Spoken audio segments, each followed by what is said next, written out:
buenos días a todos. Seguramente estarán entrando en los siguientes minutos más participantes, pero bueno, nos gusta empezar a tiempo, sobre todo para aquellos que llegaron a tiempo. Nos da mucho gusto saludarlos y bienvenidos pues a este webinar en donde introduciremos, de alguna manera, el capitalismo consciente, pero sobre todo será, como su nombre lo menciona, un preview de lo que es el taller que estamos ofreciendo desde el Centro de Empresas Conscientes, enfocado pues, a líderes empresariales. Ya al final cerraremos un poquito con algunos detalles de lo que es el taller, pero bueno, que estaremos en marzo y en mayo en diferentes ciudades de la República: Chihuahua, Guadalajara, San Luis Potosí, Querétaro, Ciudad de México. Entonces, pues, bienvenidos, bienvenidas. Un gusto tenerlos por aquí. Y bueno, voy a arrancar con una breve semblanza de Raj Sisodia, que forma parte del equipo del Centro de Empresas Conscientes. Y de ahí, pues bueno, ya le daré la palabra a Raj a este tema y a esta conferencia que estamos ofreciendo, este webinar. Y bienvenidos de nuevo.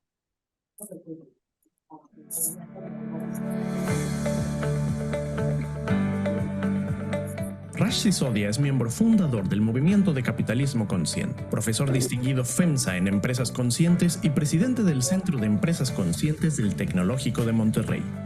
Raj ha publicado 14 libros, incluidos The Healing Organization, Conscious Capitalism, Firms of Endearment, The Rule of Three, Everybody Matters, y su más reciente publicación, Awaken the Path to Purpose, Inner Peace and Healing, así como más de 100 artículos académicos. Su trabajo ha aparecido en el Wall Street Journal, The New York Times, Fortune, Financial Times, The Washington Post, The Boston Globe, CNBC y muchos otros medios de comunicación a nivel mundial. Raj formó parte de la junta directiva de The Container Store y Mastec Ltd. Es cofundador, copresidente y miembro del consejo de administración de Conscious Capitalism, Inc.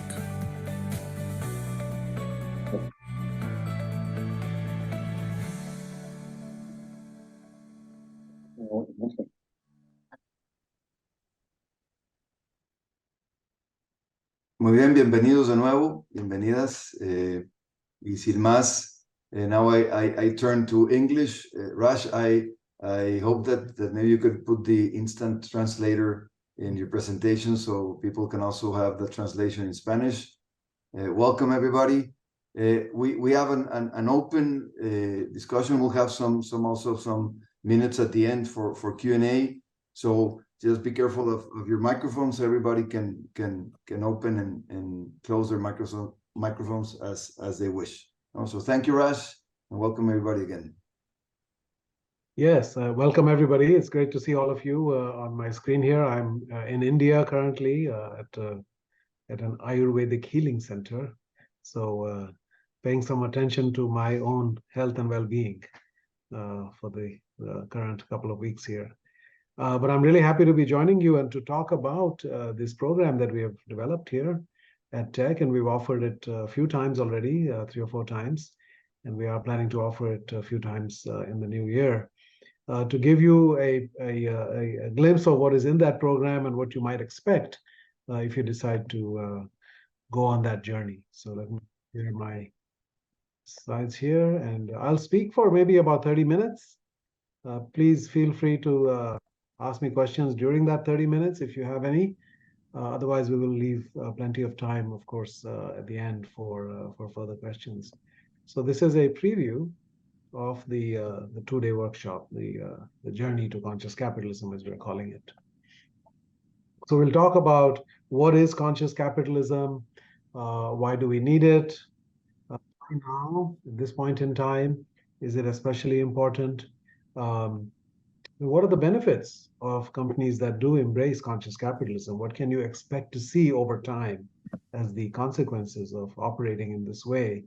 And what are the consequences that we believe of companies that don't choose to evolve in this way, to evolve towards higher consciousness? And then an overview of the workshop, the way that the 2 days flow and the different activities that we have within that, and then some of the outcomes. what can you expect coming out of the workshop like this? What kind of roadmap would you be creating for yourself as leaders as well as for the company? So what is conscious capitalism?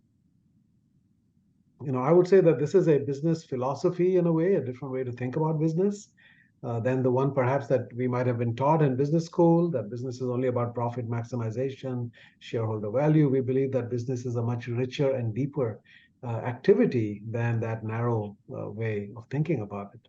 In a way, also, this is a new operating system for business, because we've had that system that was predicated on a sort of a narrow view of what the outcome variables are, and everything was treated as sort of a means to that end.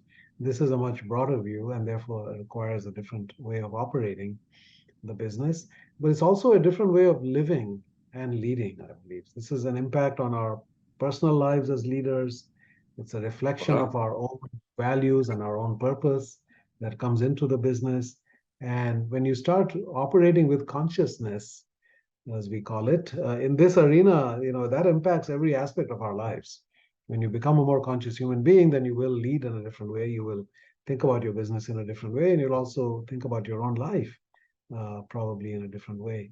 And at one level, it's simply a better way to do business. It's a more productive, more efficient, more joyful, more effective way of doing business. And we'll share some data that shows that. Conscious capitalism is also a global movement. We started this 15 years ago. It was the CEO of Whole Foods, John Mackey, and I, and then some others that got involved. So we've just had our 15th Conscious Capitalism CEO Summit. We have chapters all over the US and in a number of other countries, including Mexico. So it is a global movement.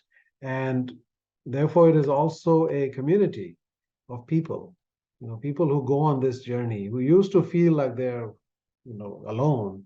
Well, there are not that many other people who think about business this way, but that's a growing community of fellow travelers from whom there's a lot of mutual learning and mutual support as we go on this. So if we talk about the purpose of Conscious Capitalism, Inc., we have a nonprofit in the US that runs that sort of leads this global movement. Our purpose is to elevate humanity through business and also to elevate business through humanity. So simultaneously, we're looking at what can business do? Business has done a lot. Capitalism has done a lot already to elevate humanity. If you look at all the data over the last couple of 100 years, in every dimension, per capita income, life expectancy, literacy, all of the measures of human progress and development have been extraordinarily on an upward trajectory because of what we call capitalism, free market capitalism, basically.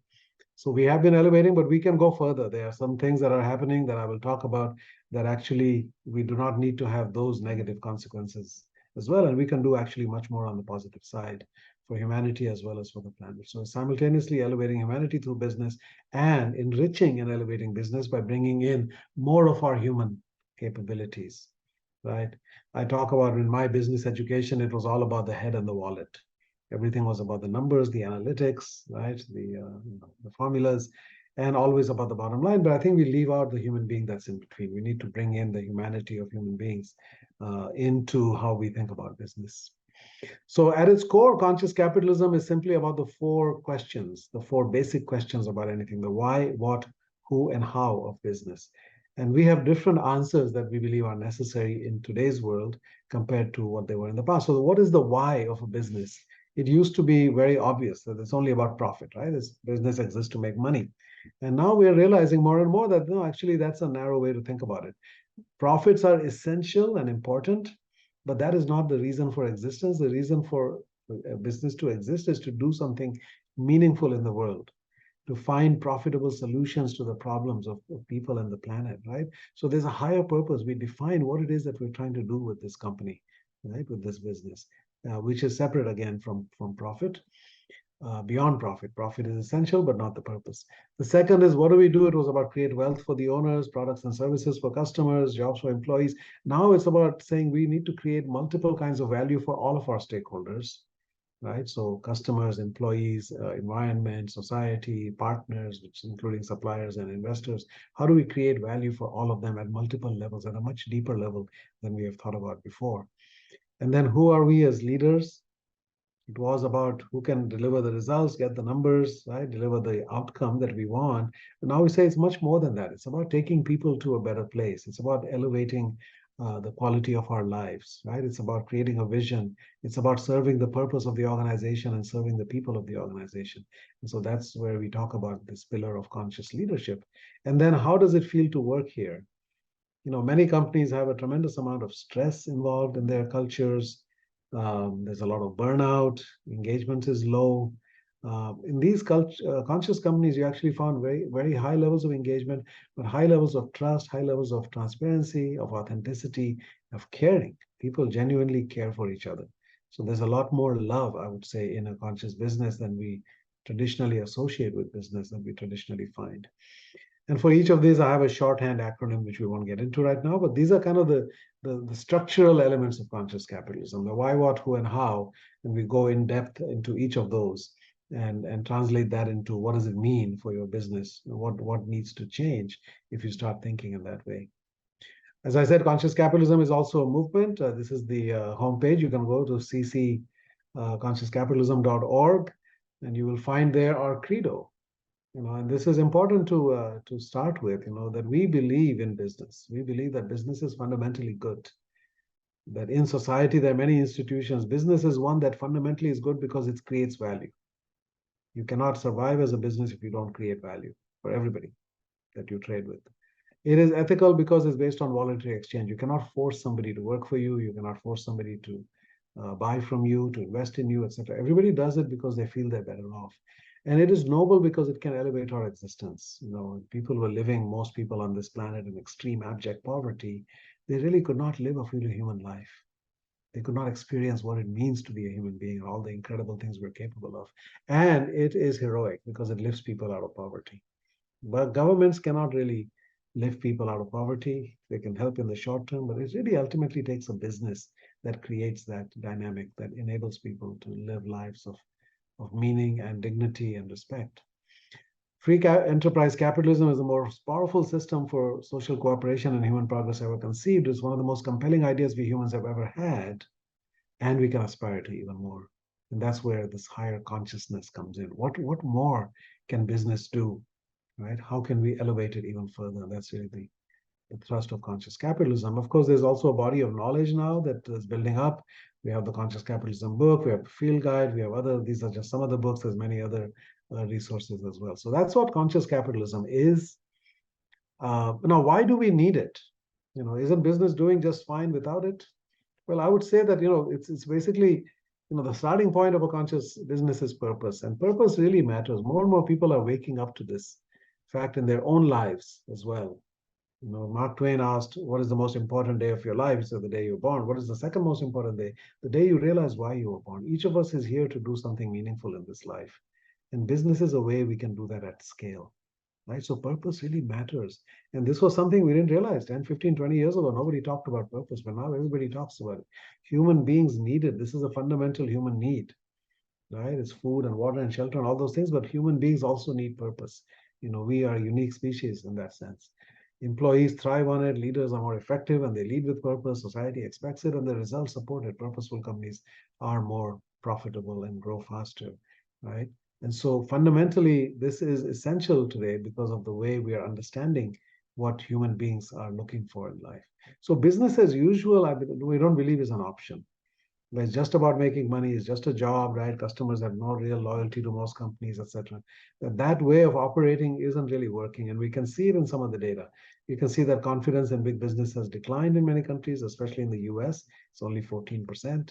You can see that many people feel that their company doesn't care about them as a human being. They feel dehumanized in their work. We see startling statistics like this, where heart attacks are 20% higher on Mondays in the US and in the UK. So our work is a source of a lot of stress for a lot of people.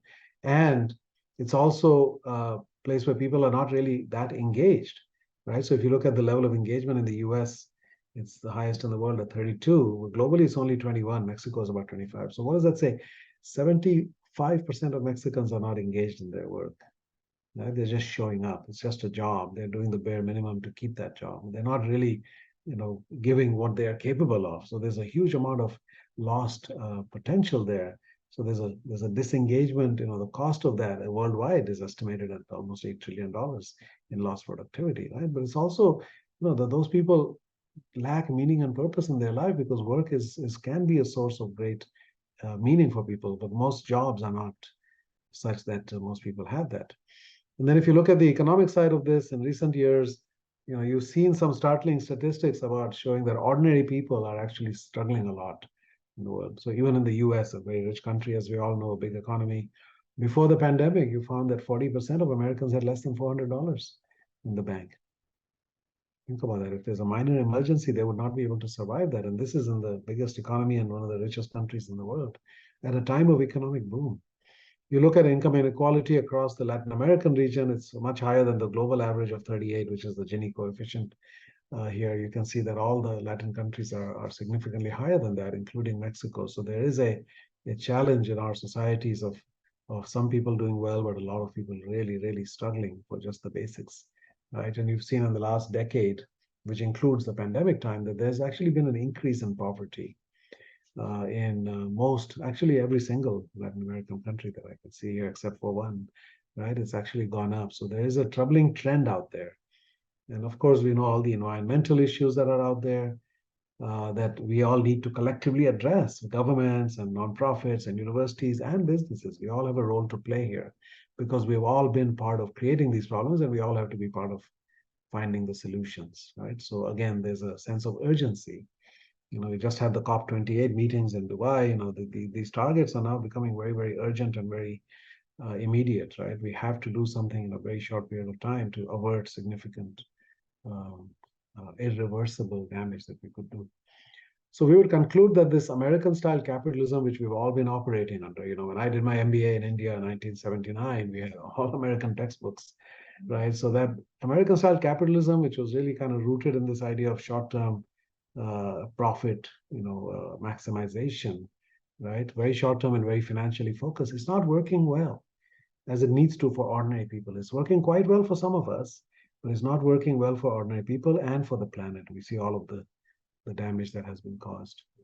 So why do we need this now, especially? What's the sense of urgency? You're starting to see the rise of populism around the world. You're seeing economic suffering, which is very high in many countries. You see Chile here, you see Colombia, Bolivia, etc.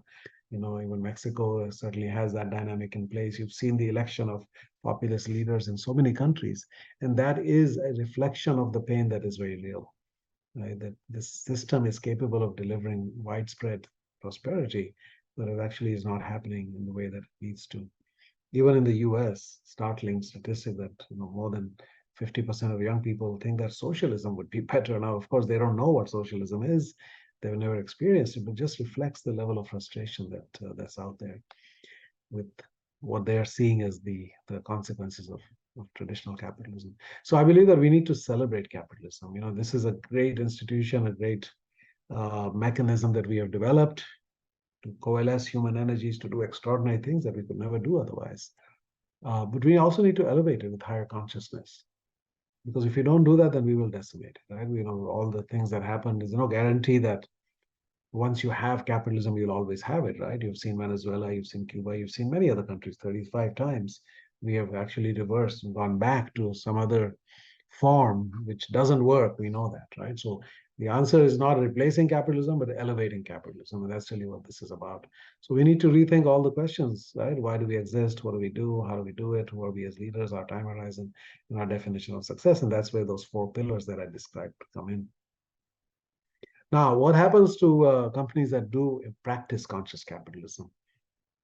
What are some of the consequences that occur?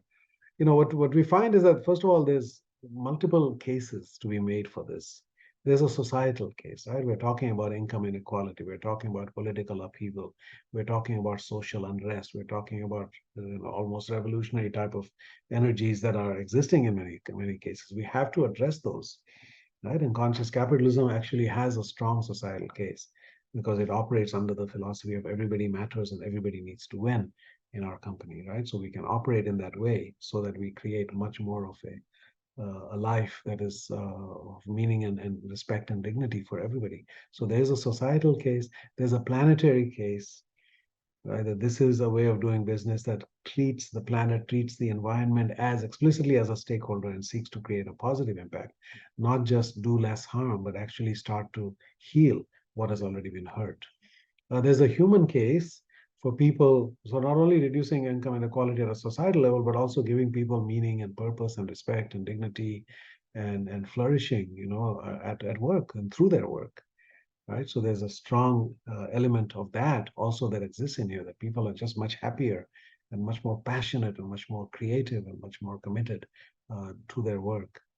And of course, there's a business case as well, right? So we need all of these. I believe very often in business, we start and we stop with a business case, but we believe that all of these are essential, and that's where conscious capitalism exists, at the interface between all of these. You have to have all of these, right? You cannot actually make the kinds of change and impact we need in the world if you only do one or two, or if you just have a business case, but you're causing harm in some of the other dimensions. And this can be done. This is possible. We know that it exists. So what are the outcomes? When you practice these four pillars or tenets of conscious capitalism, what are the results? Well, some of the things you get are deeply engaged, inspired, and healthy employees. Rather than have a 21% employee engagement, you would have 85, 90, 95% passionate commitment by your employees. Imagine the difference that makes. Highly loyal and trusting customers. Conscious companies enjoy tremendous customer loyalty. They don't have to spend a lot of money on marketing and sales and coupons, and all of those kinds of things are unnecessary. You get the benefit of free marketing from happy and delighted customers. You have committed, innovative, and profitable suppliers, because you treat your suppliers well. You don't try to pay them as little as possible, as like many companies do. So they're thriving. Your communities are thriving and welcoming. They want you to enter into those different markets. The environment is healthier and vibrant, and of course that is something we're all very, very conscious about. And there's superior long-term financial performance as well. So this is not a trade-off between saying we can be good for people in the world or we can focus on making money. Actually, these companies are much more successful. So this was my research this got me started in this whole arena. In 2007, I wrote a book called Firms of Endearment, Companies That Are Loved by Everybody. And this is the second edition in 2014 of that same book, with much more data and many more companies, a larger set of companies. And so we compared the performance of these companies, which are conscious companies. This is how we discovered the principles of conscious capitalism, by asking the question, which are the companies that people love and why do they love it? It turns out it has those four elements: higher purpose, a stakeholder mindset, conscious leaders, and a caring culture. And then at the end, we did the financial analysis. We had 28 companies in the original book, 18 of which were public. The second edition, I think we had 72 companies overall. And then we did the financial analysis, expecting that, maybe they don't make much higher profits because they're not trying to maximize profit. They're trying to achieve their purpose and take care of all their stakeholders. They're paying their people well, in some cases double, like Costco compared to Walmart, providing much better benefits, like healthcare, treating their customers well, investing in their customer experience, paying their suppliers well, investing in their local communities, investing in the environment, even paying taxes at a higher rate. So we said maybe there's a lower return at the end of the day. But what we found was actually the dramatic outperformance. You can see over 20, 15, 10, 5 years, compared to non-conscious US conscious companies, compared to the S&P 500, which is the overall, the 500 largest public companies in the US. You can see that was almost a 8-to-1 outperformance over 20 years. And even the international companies outside the US also significantly outperformed. And we also compared them to these good to great companies. Good to great was, many of you may be familiar with that book by Jim Collins, one of the best-selling business books of all time. But basically that was predicated on a definition of greatness, which was only about financial performance. So Jim Collins picked 11 companies that had significantly outperformed their market over at least 14 years, at least 3 times. They outperformed the market, 3x. After being average, and then they went into this period of outperformance, and those he identified as the great companies, right? And what made the switch from good to great? Well, those companies were only picked for financial performance, and you can see that these conscious companies that are not purely about only financial performance, they have the purpose and all the other things that they're trying to do, they significantly outperform the good to great companies as well. right? So what that says is over time, the way to actually generate profits is not by just focusing on profits, but by focusing on purpose and creating value for everybody, and the profits will follow. This is another way to look at the data in slightly different time frame, as you can see, comparing conscious companies in yellow at the top there with the S&P 500, also the best, most ethical companies. It's another list that's created, and good to great. And you can see that over time, the conscious companies have dramatically outperformed all of those other indexes. You could put best places to work in here, and they would also do pretty well. But these conscious companies do better than any other of these indexes.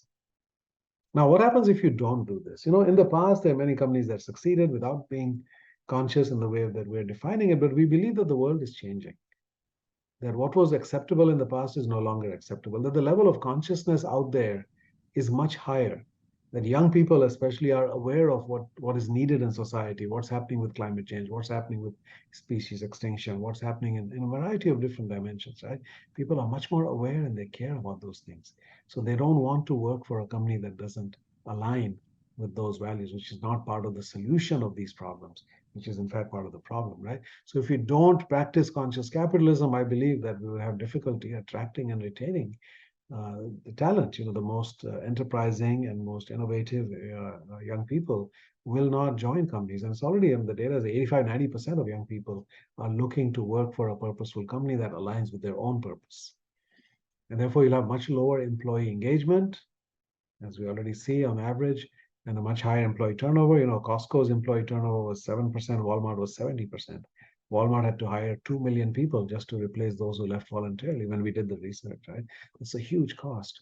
The very low customer loyalty, if you don't do this, I mean, you know, most customers don't have any loyalty to any company. They just buy whatever is on sale. And there's a high marketing cost. Companies spend enormous amounts of money on ads and coupons and junk mail and so forth. You know, conscious companies don't do any of that. The legal costs are higher, the administrative costs are higher in these companies. You need a lot of managers to make sure people are doing what they're supposed to do. And overall, there's just a higher risk, you know, because if you're not taking care of all of your stakeholders, any one of them can become the reason why your business fails, right? It could be suppliers, it could be, you know, whatever the weak point might be, or employees, etc. Right? So there's a lot of downsides, we believe, in today's world to not becoming conscious and becoming aligned with what the world is looking for from business at this time. Okay, so we have a 2-day workshop, and here's how day 1 goes. We start with an overview of conscious capitalism, and then we spend 2 modules on higher purpose. How do we discover it? How do we implement it? And then we get into stakeholder integration, 2 modules on that. And then at the end of the day, we actually work with you, and you work in groups to actually create an action plan around purpose and stakeholders. Right? So what are you going to do in those 2 areas? Day 2, we start with a review, and then we spend 2 modules on leadership and 2 on culture. And then we develop an action plan for leadership and culture. And then we create the overall transformation journey action plan. Right? We have about 75 minutes for that at the end. So that's kind of the flow of it. And then in terms of outcomes, what can you expect? Ultimately, what you end up with is a roadmap. You know, here are some things that we're going to do in the next 30 days, 90 days, 180 days, etc. And here are some of the things that we're going to be working on. And I'm going to stop here and turn it over to Paco and Gabriel also to talk a little more about what participants can expect from this experience. Gabriel, ¿quieres comentar un poco del taller y un poco también la parte práctica, sobre todo que buscamos? I can't hear. Oh, hold on. Yeah. There you go. Can you hear me there, Raj? Yeah. I can hear you now. Okay. Yes. Yeah, I was telling Gabriel that maybe you can share a little bit about the practical and interactive elements of our workshop. Because certainly Raj has great inspirational ideas and great examples that he has been, I mean, voy a cambiar un poquito el español, que ha estado pues experimentando de primera persona con un montón de empresas a nivel mundial, pero a nosotros nos interesa muchísimo que en el taller salgan ustedes con ideas y con acciones muy concretas para poder aterrizar en sus empresas, en sus organizaciones. Adelante, Gabriel. ¿Ven ahí mi pantalla? Presentamos, arranqué muy rápido la sesión. no me presenté, yo estoy como director ejecutivo del Centro Empresas Conscientes, a muchos de ustedes los conozco y me da mucho saludarlos por aquí. Pero bueno, también presento a Gabriel, que es el director de Educación Ejecutiva y Consultoría. Gabriel se enfoca precisamente en ofrecer este tipo de productos y servicios a la comunidad empresarial. Adelante, Gabriel. Gracias. ¿Sí ven mi pantalla? Sí. Perfecto. Sí, muy brevemente, comentar parte de la riqueza del taller, ¿no? Del Journey to Conscious Capitalism, y lo que lo hace muy atractivo es que es un taller práctico. Si bien durante los 2 días de la sesión, Raj nos platica mucho de dónde sale el capitalismo consciente, de dónde salen los 4 tenets, le llamamos, o pilares del capitalismo consciente, y cuáles son la lógica y los componentes en cada uno de los pilares. Lo que tratamos de hacer durante el taller es hacer ejercicios prácticos para cada una de sus empresas, para que conforme vamos avanzando en el taller, ustedes vayan entendiendo un poco mejor, analizando cuál es la situación específica de su empresa alrededor de los 4 pilares y definiendo un plan de acción y las prioridades que acabando el taller ustedes se puedan llevar directamente de su empresa para empezar a implementar los conceptos que se ven en el taller y los principios alrededor del capitalismo consciente. Entonces tenemos un workbook, le llamamos nosotros, ¿no? El libro de trabajo que se utiliza durante el taller. Este workbook tiene 20 ejercicios prácticos, ¿no? Les digo, no es los 2 días nomás ir, sentarse y escuchar a Raj, sino realmente los ponemos a trabajar, ¿no? En los equipos de su empresa. Y hacer, ¿no? Y hacer estos ejercicios conforme vamos avanzando en el taller. Se ve, hacemos, o sea, hace un assessment, ¿no? O un ejercicio para evaluar cómo está su empresa el día de hoy en cada uno de los 4 pilares. Y con base, ¿no? En esos assessments y el resto de los ejercicios, definir las prioridades y los planes de acción específicos para cada uno de los pilares o los tenets específicamente ya alineados con la situación real de su empresa.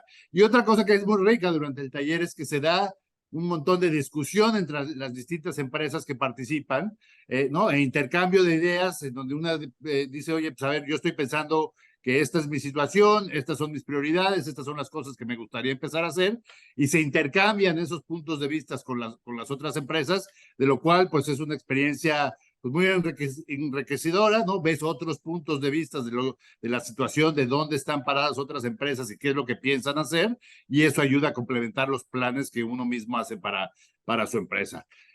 Una vez que se hacen estos planes, hay un ejercicio de priorización, porque la verdad es que salen un montón de ideas, ¿no? Durante el taller, se hace un ejercicio de priorización y a partir de ahí se definen cuáles son las 2 o 3 prioridades, ¿no? En las que hay que empezar a trabajar. Ahora sí que casi al día siguiente de que termina el taller. Entonces les digo, es un taller muy práctico, ¿no? No nomás es lectura, teoría y estar escuchando a los presentadores. Y les digo, hay mucho trabajo, mucho ejercicio y nos apoyamos mucho en el workbook para poder llevar a su empresa y que ustedes salgan de ahí, les digo, con ideas claras de, ok, ya entendí la teoría y ya tengo una idea bastante aterrizada de qué es lo que me gustaría a mí empezar a trabajar en mi propia empresa, ¿no? Entonces, con eso te regreso la palabra, Francisco. Gracias. Pues muy bien, la realidad es que queremos aprovechar este espacio. La idea era también que ustedes tuvieran la oportunidad de lanzar preguntas, ya sea a Raj directamente, a nosotros con respecto al taller, con respecto a las ideas que aquí de alguna manera se introdujeron. Y bueno, tenemos el micrófono abierto por si quieren algunos de ustedes compartir, hacer alguna pregunta, alguna inquietud, alguna duda. También pues, a lo mejor podemos platicarles de la experiencia que hemos tenido con otras empresas que ya han vivido este taller y algunos pues outcomes que hemos recibido con ellos. Pero bueno, ya había Jorge, adelante Jorge, y bueno, encantado, si puede ser, si es para Raj la pregunta, pues idealmente sí, que sea en inglés, y si no, aquí le traducimos con mucho gusto.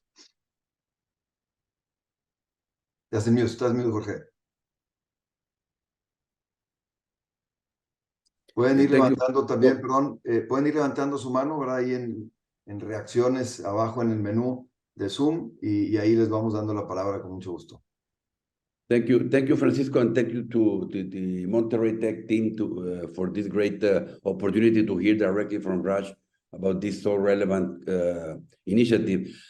I have heard and worked a lot around this type of efforts, and I really like the way you put the ideas together, Raj. So congratulations for that mental clarity that you have to help us get into the. Entonces, por eso hay que ver. Ahorita nos metemos a I have a question, Raj. When you compare performance among different groups of companies, obviously the ones that rate better are the ones that follow conscious capitalism. But my question is, to what extent would you say that these companies are outperforming because they were already good, even before getting into conscious capitalism? Or what can you comment about that the cause of that performance above the rest of the groups are because particularly of conscious capitalism? Do you see my question? Can you? Yeah, no, I understand. So first of all, many of these companies were already operating in what we now call a conscious way, without even using the language or knowing about this, right? So we did not invent this way of being. We recognized it as a pattern out there some companies operate with. But I agree that conscious business is still a business. So these are companies that have a good strategy, they have a good value proposition, right? All of those things are a given as well, right? So you have to make sure that you have those fundamentals in place, and then you add these elements that seems to elevate performance to a different level. It's hard to completely separate, what's coming from a good strategy or what's coming from a strong market position, etc. We try to do that to the extent possible, but yeah, to some extent, yeah, that's in the data that we don't know exactly whether. But if you look at what makes those companies distinctive, it is these elements. So these are some of the elements that does make those companies different from the average company. So so again, there's people sometimes they want proof. They want almost like in physics or chemistry, you can prove something. In business, what we can observe are patterns, and we can observe connections, and we can find a logical explanation of things, right? And so it goes to, it seems logical to say that a company that employees are much more engaged and happier, would perform better, right? That a company where customer loyalty is higher and net promoter score is higher, right? That they're doing something different than the others. So they're treating their customers in a different way. They're treating their employees. So again, I think there's a lot of evidence, but if you want proof, hard proof, like you might find in hard sciences, I don't think we can have that in a social science, which is what this is. But I think there's enough evidence, and it's not just on my book and my research. There's a ton of evidence out there that we can show you for each of the pillars. There's a lot of evidence for purpose. There's a tremendous amount of evidence for stakeholder mindset, right? And the impact of culture. There's a lot of research individually on those 4 pillars. And what we find is when you put them all together, that the impact is even greater. It's like a multiplier effect almost. So I hope I've addressed your question. Sure. Very Thank thoughtful, you. thoughtful question. Yeah, sure. Hari? Ari. How do you say, Harry or Hari? Hi, Raj. Hi. How do you make sure that the sustaining phase keeps strong throughout the time after the workshop and after this roadmap? Companies might find, well, it wasn't particularly this issue we wanted to tackle. We found something else, and then they switch, blah blah blah, and some kind of assessment, for that sustaining phase. Yeah, so I think it's important to get a deep commitment from the senior leadership team, not just the CEO, but the entire team, and in the case of a public company, for the board of directors also to be part of that conversation. Because anything meaningful does not happen overnight. This is a journey, right? These are things that will take time to implement. You can start to see the consequences relatively quickly, like within a year, you'll start to see some differences, in terms of employees and customers and so forth. But the real performance benefits come over time. And therefore, you have to recognize, you have to practice what we call courageous patience. it takes courage to be patient because we live in a world where everything is like instant. We need immediate results, and the market demands it, and so forth. So you have to have the courage of your convictions to say, we want to do this, or we are going to do this because it is the right thing to do for our people, for society, for the planet, for all of our stakeholders. And we believe that if we do this over time, that the financial results will also follow. But you have to have some degree of faith in that as well. That if you do these things, that the mechanisms of how everything connects with everything else will ultimately then result in the performance consequences as well. But so we do caution people that if they only look at the financial data and say, okay, we should do this because this is a better way to make more money, it may not work as well. You have to also believe in it at a deeper level. We say that these are not tactics, these are tenets. Tenet is a pillar of fundamental belief. You have to believe that purpose matters in your life and the lives of people who work in your company, right? That having people live with dignity and a decent life, they can look after their families, that matters. That all of these things are important in themselves, not only as a way to make more money. It's a kind of a subtle point, but it's an important one, I think. It's a commitment to this, is commitment to consciousness, and not just saying, here's another way that we can figure out how to increase shareholder value. It will increase shareholder value, but if you do it for the right reasons and in the right way, and if you sustain it over time. So yeah, there has to be a deep commitment, a recognition that this is a long-term journey, and it's a fundamental transformation that we're embarking on. And it has to be kind of hardwired into the organization so that if the leader happens to change or something happens, there's a continuity there. That is an important point, I think, that you brought up, Harry. I hope that addresses. Gabriel, did you have a comment on something that we already have discussed here? Or? No, it's an additional comment, but let's have Humberto Gómez ask his question first. Gracias. Solo una pregunta para el TEC. Este taller lo van a presentar en varias ciudades donde está presente el TEC. ¿Querétaro lo van a tener? Sí, justo era lo que iba a hablar, Humberto. Aquí pueden ver, si están viendo mi pantalla, las fechas y las sedes. Vamos a estar en San Luis Potosí el 5 y 6 de marzo, en Chihuahua el 12 y 13 de marzo, en Querétaro el 14 y 15 de mayo, en Guadalajara el 21 y 22 de mayo y en Ciudad de México el 28 y 29 de mayo. Creo que es importante mencionar, ¿no?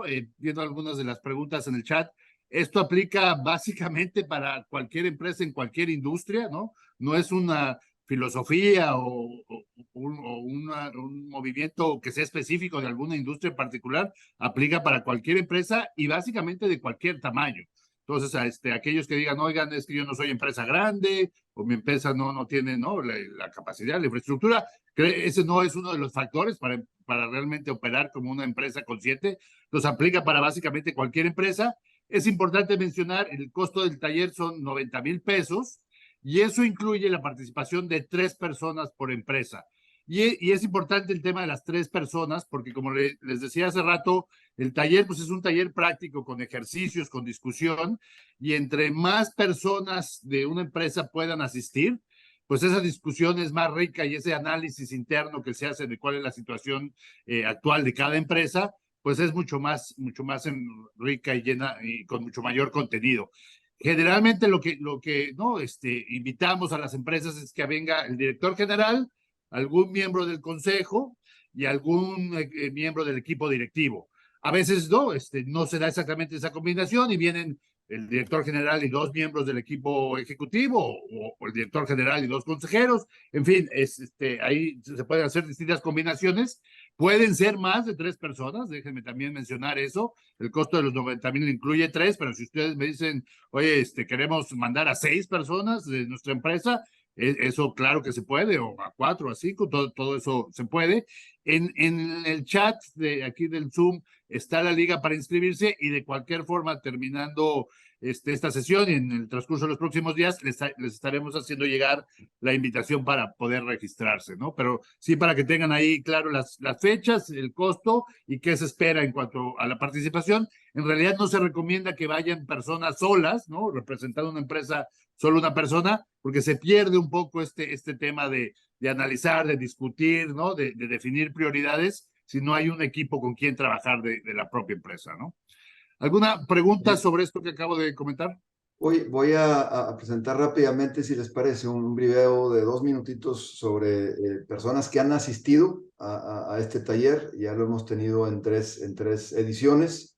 Y bueno, para que también no nada más seamos los que exponemos, ¿verdad? Sino también los que han participado, que vean un poco su testimonio, que escuchen lo que han vivido. Y sí, como dice Gabriel, la verdad es que el hecho de que vayan 3 personas es porque es mucho más allá de algo nada más de recibir. Es un tema de reflexión, son temas muy estratégicos, propósito, cultura, modelo de liderazgo, ¿verdad? Relacionamiento con los grupos de interés, y la discusión y la reflexión es mucho más rica cuando va un grupo de personas. Esa es la intención. Les aseguro que será un tiempo sumamente invertido, e inclusive bien invertido. Será parte de su proceso de planeación estratégica, inclusive aquellas organizaciones que están en una etapa de redefinición o de reforzamiento de su estrategia. Es un taller que definitivamente les va a hacer de mucho Francisco, provecho. antes de que pongas el video, si me permites nomás contestar una pregunta del chat. No hay un comentario ahí sobre si esto es en realidad para empresas, ¿no?, internacionales, world class, empresas grandes, y en realidad yo les diría, ¿no?, un poquito la experiencia que hemos vivido en el centro es mucho más fácil, ¿no?, tal vez esa no es la palabra correcta, pero sí es mucho más manejable el implementar los conceptos del capitalismo consciente en empresas pequeñas y medianas, donde el equipo directivo básicamente tiene el control de las decisiones de lo que pasa en la empresa. Generalmente en empresas grandes, internacionales, pues hay un montón de lineamientos globales, ¿no?, reglas o definiciones ya hechas que hacen muy difícil el poder tomar decisiones para implementar los principios del capitalismo consciente. Cuando eres una empresa mediana o pequeña, es mucho más fácil tomar las decisiones y hacer las acciones que se requiere para implementar esta filosofía, ¿no? Entonces, a la pregunta de Eduardo, creo que, te digo, es mucho más aplicable para empresas pequeñas y medianas que para empresas grandes e internacionales, ¿no? Sí, Gracias, Francisco. compartirles inclusive que tenemos hasta una aceleradora con una persona que, precisamente viendo el primer libro de Raj y el rendimiento financiero de esas organizaciones, digo, oye, esto es buen negocio. Tiene un fondo que invierte en empresas en etapa de aceleración, y que digamos que fomentamos este tipo de principios para que inclusive desde esa etapa crezcan con estos principios. Entonces, la realidad es que se entiende que el tamaño no es un elemento. Aquí les paso el video y regresamos para responder las otras preguntas. En los últimos 2 días estamos distintas organizaciones haciendo una actividad que se llama Journey to Conscious Capitalism. Estamos un grupo de líderes haciendo conciencia de dónde estamos y despertando ideas de a dónde queremos llegar. Uno de los pilares es ser una empresa consciente. Así va a trabajar nuestra empresa. Ese es quien quiere ser. Un taller o una reunión donde puedas recibir elementos prácticos de cómo construir esto nos hacía falta. Este seminario ha sido maravilloso en ese sentido. Creo que el camino hacia el capitalismo consciente es una ruta que tenemos que transitar todas las empresas. Es un camino clave que para mí alinea mi trabajo con mi propósito personal. Creo que el hacernos más conscientes, eso nos ayuda a identificar oportunidades y a crear posibilidades. Pues yo creo que el taller te lleva a hacer preguntas muy difíciles, ¿no? Lleva a cuestionar los principios fundamentales históricamente y tradicionalmente conocidos de que para qué es tu negocio aquí, ¿no? Tenemos muchas cosas que hacer y lo que hemos aprendido aquí no lo vamos a llevar para implementarlo. Pues el reto es aplicar estos conceptos en un plan de negocios que nos permita ir avanzando en ese sentido, ¿no? Sí, definitivamente el intercambiar ideas con el grupo que estuvo estos días aquí fue muy enriquecedor. Sin duda yo recomendaría esta experiencia a otras personas con intereses similares. Pienso que este taller debería ser parte del currículum base de todas las escuelas de negocio. Primero, pues agradecer al TEC de Monterrey, que realmente estas semillas que se crean por parte de esta institución, pues son semillas que van a ir floreciendo en las organizaciones, en las personas, en los líderes, y esto nos va a crear un mejor mundo. Muchas gracias.